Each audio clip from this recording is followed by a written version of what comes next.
Ladies and gentlemen, welcome back to the channel, and as we get ever closer to Celtic's big Scottish Cup semi-final this weekend, we got the huge news over the past 24 hours about Celtic's last few games of the league season. And of course, we have a wee while to wait until our next league game, but we now know who it's against, and coincidentally, we know exactly who we could win 4 in a row against. So we've got a few things to talk about today. A generally quiet news day for Celtic, but the split fixtures plus some wee transfer rumours to talk about will make it through the next 10 minutes together.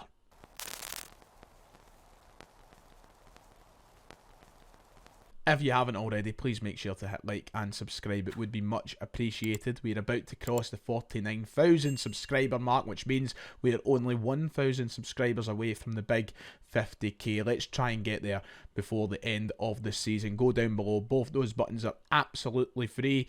We've got a few things to talk about today. We already covered the post-split fixtures on a live stream last night, but just for those who may have missed it, let's look at it again very, very quickly and what it means for Celtic's quest to secure the league title.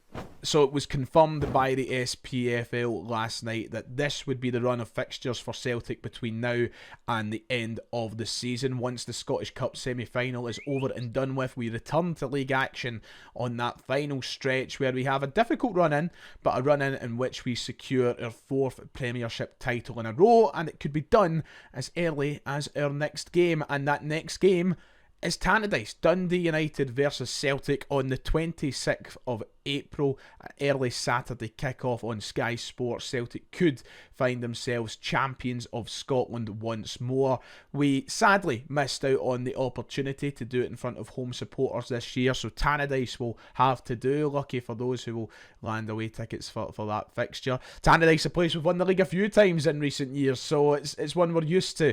A tough game. Dundee United, of course, now challenging for that 3rd spot in the Premiership, so there's no guarantees. A lot of people already floating the idea that we could potentially throw the game to win it at Ibrox, but I don't think Celtic are in any position to be doing that, nor should we be. Let's be real for a minute. We want to get this wrapped up as quickly as possible, and the thought of going to Ibrox as champions is just as good as becoming champions there, so I hope that we get it done. We only need one more point in our last 5 games to secure that title, and you'd think that in these 5 games Celtic should be picking up a point.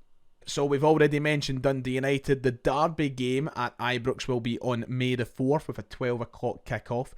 We've got Celtic and Hibs at the first home game of the split. We've got to wait a long time before we see Celtic again at Parkhead. I mean, basically a month we're going to be waiting, it feels like. Celtic against Hibs, a 3 o'clock kickoff on Saturday May 10th.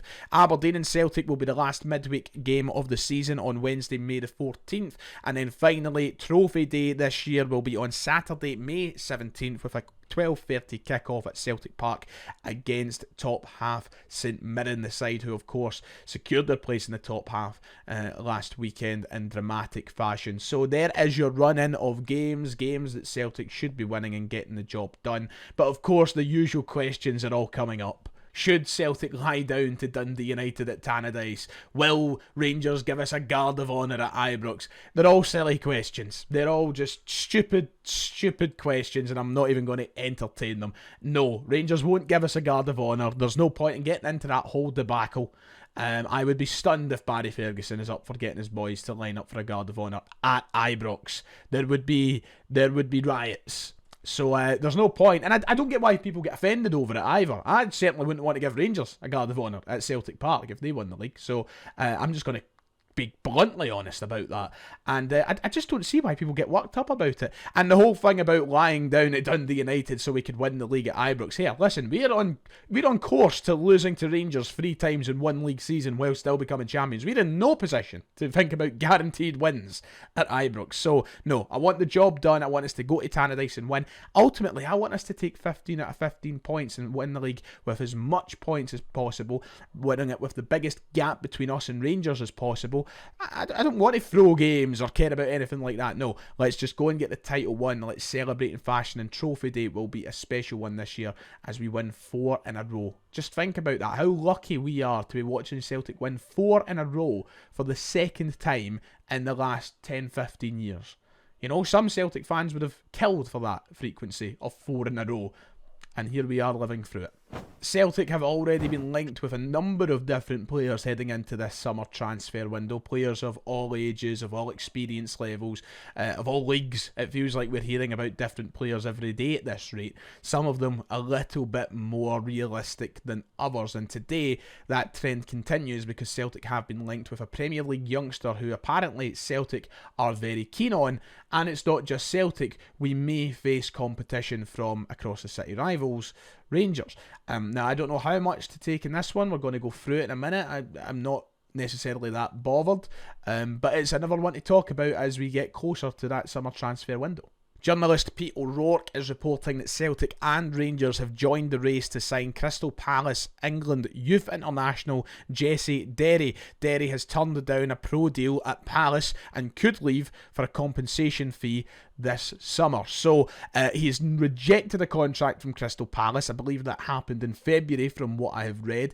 It looks as though he will be leaving Crystal Palace this summer, and according to Peter O'Rourke, Celtic and Rangers are two of the clubs that want to be in discussions with him. So this is obviously a player of different experience level. This is somebody who wouldn't be coming into the Celtic first team immediately. You'd expect him to be signing as maybe a B team player coming in his youth, but still a player being linked with the club nonetheless, and a compensation fee, not too bad, essentially a free transfer.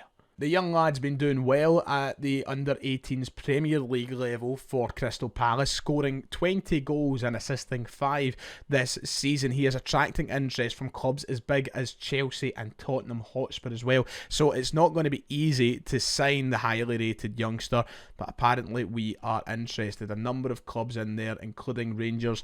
Of course, somebody who could have a very high ceiling, and it would be nice to sign at this stage of his career should the opportunity present itself, but one that I recognise won't be easy, and one that you've just got to take with a pinch of salt as well. At the end of the day, the story originates from Football Insider, and I cannot make it clear enough my scepticism whenever I see a report from Football Insider, but I think this one comes with a little bit more probability than most. This is one that I wouldn't be surprised with Celtic's additions to the scouting department has actually got some truth to it.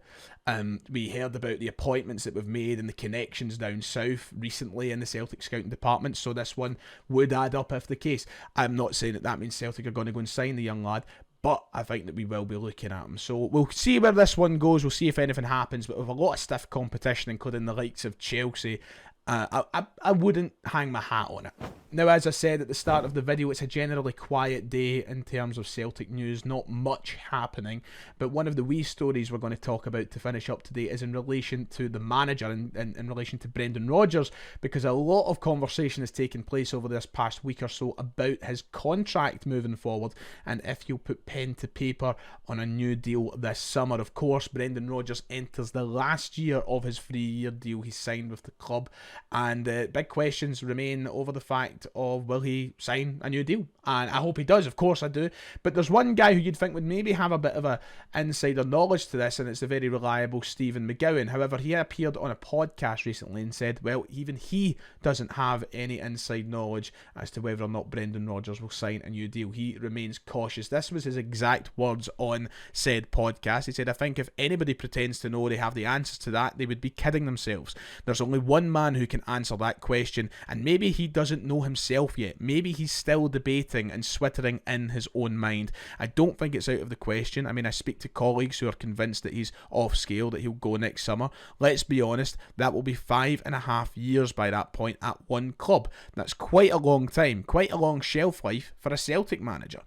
Even if it's over 2 spells, he might feel he can't do a great deal more.